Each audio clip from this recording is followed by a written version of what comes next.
ایک سوال ہے جو روا سے ایک دوست نے بھجوایا ہے. کہتے ہیں قرآن کریم میں یوں بیان ہوا ہے کہ جائل الذین اتبعوا کا فوق الذین کفروا الی یوم القیامہ. جی اس آیت کریمہ میں حضرت عیسیٰ علیہ السلام کے منکرین کو کافر کہا گیا ہے ٹھیک ہے. اور یہ وعدہ قیامت تک محیط ہے. ٹھیک. اب اگر وہ دنیا میں آئے تو شریعت موسوی کی تمام دنیا میں اشاعت کریں گے. جی تو اس صورت میں نہ قرآن کریم شریعت کاملہ رہے گا جی اور نہ ہی رسول پاک آخری نبی ہوں گے. نعوذ باللہ من ذالک. جی برائے کرم آپ اس پر مجلس عرفان میں روشنی ڈالیں.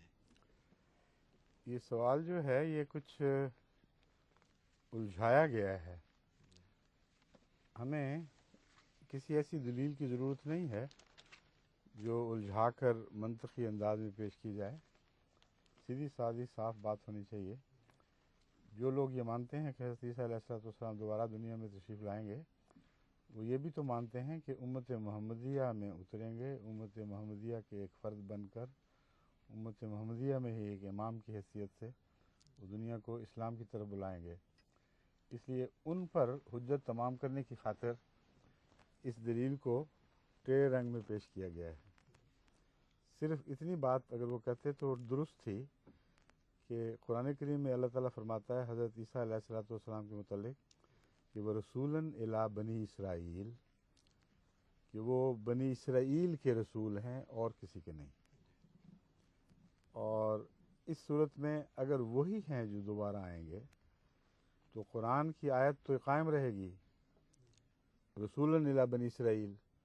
وہ یہ سوال اٹھا سکتے تھے جائز طور پر کہ امت محمدیہ میں سے کوئی اٹھ کر آگے سے کھڑا ہو جاتا اور کہتا کہ آپ کو تو قرآن فرما رہا ہے رسولاً الی بنی اسرائیل، اسرائیل کی طرف جائیے اور وہاں نبوت کریں. امت محمدیہ میں آپ کا کیا مقام ہے؟ اور قرآن کریم کی اس آیت کے ہوتے ہوئے آپ کو امت محمدیہ کی رہنمائی کرنے کا یا اس کی امامت کرانے کا کوئی حق نہیں ہے. یہ ایک سوال تھا جو واقعتاً اٹھ سکتا تھا. مگر امر واقعہ یہی ہے کہ جو مسلمان حضرت عیسیٰ علیہ السلام ہی کو کا دوبارہ اترنا تسلیم کرتے ہیں وہ یہ کہتے ہیں کہ اس دفعہ جب وہ آئیں گے تو مسلمان ہو کر آئیں گے. اور اس حیثیت سے اس آیت کی موجودگی کا کوئی جواب دیں یا نہ دیں ان کے عقیدے میں تضاد نہیں ہے.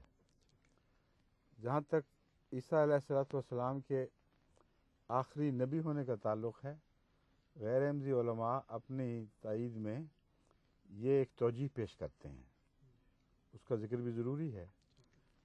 وہ کہتے ہیں کہ امت محمدیہ میں جب آئیں گے تو نبوت ان کو پہلے سے عطا کی ہوئی ہوگی، یعنی اپنی پہلی نبوت کو لے کر ہی آئیں گے، نئی نبوت نہیں اترے گی، نیا نبی اترے گا. پرانا نبی دوبارہ اتر آئے گا. اس لیے آیت خاتم النبیین کے یہ مضمون منافی نہیں ہے ان کے نزدیک، کیونکہ آیت خاتم النبیین کا وہ یہ مطلب لیتے ہیں کہ نبیوں کو ان معنوں میں ختم کیا کہ اب نیا نبی کوئی نہیں بنایا جائے گا. اس توجیہ میں وہ پناہ ڈھونڈتے ہیں. یہ توجیہ پیش کرتے ہو اور اس کی کوئی دلیل دیتے کہ یہ توجیہ درست نہیں ہے تو یہ درست بات تھی، درست بات ہوتی، قابل قبول بات ہوتی.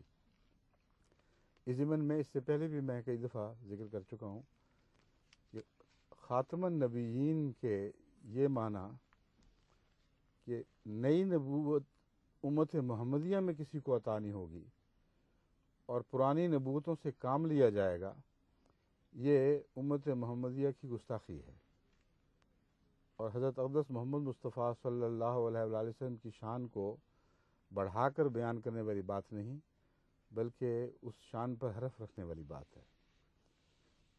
اس کا مطلب یہ بنتا ہے کہ یہ علماء یہ تسلیم کر لیتے ہیں کہ نبی کی ضرورت ہے.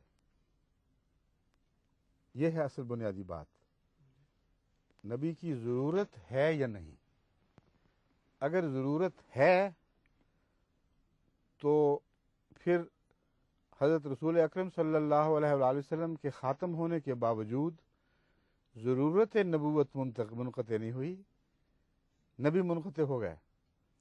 یعنی بیماری تو رہے گی، نئے شافی پیدا نہیں ہو سکتے. نئے اطباء نہیں پیدا ہو سکتے، بیماریوں کو کھلی چھٹی ہے، وہ بے شک پیدا ہوتی رہیں۔ تو اصل شان جو ہے خاتم النبیین کی ان معنوں میں کہ زمانے کے لحاظ سے آخری نبی ہیں، در حقیقت اس بات میں تھی، اگر تھی تو اس بات میں ہوتی کہ حضور اکرم صلی اللہ علیہ وآلہ وسلم کے بعد ہر قسم کی نبوت کی ضرورت ختم ہو جاتی۔ اس کا مطلب ہے کہ آپ کی نبوت بغیر کسی انقطاع کے اپنے فیض کو قیامت تک اس طرح پہنچاتی رہے گی کہ کسی نبی کی ضرورت ہی پیش نہیں آئے گی۔ اگر ایسا ہو تو اس میں ایک حمد کا مقام ہے، ایک خوبی کی بات ہے جو اس پہلو سے انسان کو دکھائی دے سکتی ہے عقلاً، لیکن مسیح کا پرانے مسیح کو سنبھال کر خدا کا رکھ لینا، تقریباً 2000 سال ہونے کو آئے، آسمان پر بٹھائے رکھنا کہ جب ضرورت پیش ہوگی، چونکہ میں نے نیا نہیں بنانا اس لیے پرانے کو ہی بھیج دوں گا۔ یہ تو ایسی بچگانہ بات ہے کہ کان کو دوسری طرف سے پکڑنا ضرور ہے۔ خدا تعالیٰ کیا اس بات پر قادر نہیں ہے کہ پیدا کر سکے؟ اگر ضرورت ہے تو پیدا کرنا خدا کی شان ہے، پیدا کرنے سے محرومی نہ خدا کی شان ہے، نہ محمد مصطفیٰ صلی اللہ علیہ وسلم کی شان ہے۔